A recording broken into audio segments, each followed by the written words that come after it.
Hello दोस्तों, chief justice of India Bharat के मुख्य न्यायाधीश के बारे में जल्दी से 2 मिनट में इसको कवर करते हैं कि आखिर इनकी शक्तियां क्या है और ये काम कैसे करते हैं। तो chief justice of India Bharat के मुख्य न्यायाधीश, भारत के 53वें मुख्य न्यायाधीश सीजेआई के रूप में नियुक्त हुए। नियुक्ति 30 अक्टूबर, पदभार ग्रहण 24 नवंबर। तो सूर्यकांत जी हमारे देश के 53वें न्यायाधीश के रूप में नियुक्त किए गए हैं। इनकी नियुक्ति कब हुई? 30 अक्टूबर को ही, और ये पदभार ग्रहण कब करेंगे?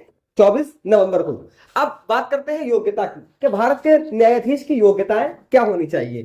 भारत का नागरिक हो, सर्वप्रथम किसी भी व्यक्ति को सीजेआई बनने के लिए भारत का नागरिक होना आवश्यक है।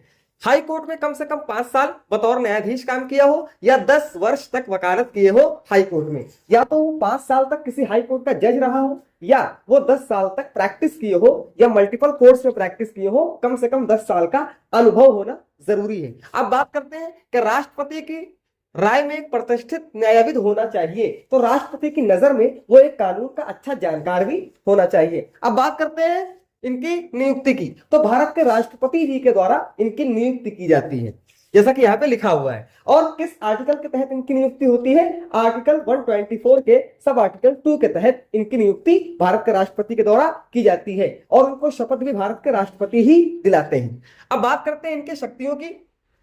तो किसी महत्वपूर्ण संवैधानिक मामले में ये अलग से बेंच बना सकते हैं, यानी कि संवैधानिक पीठ तैयार कर सकते हैं, या देश की सबसे बड़ी अदालत का प्रशासनिक मुखिया यही होते हैं। तो देश की जो सबसे बड़ी अदालत है उसके जो प्रशासनिक मुखिया होंगे वो हमारे भारत के CJI chief justice of India होते हैं।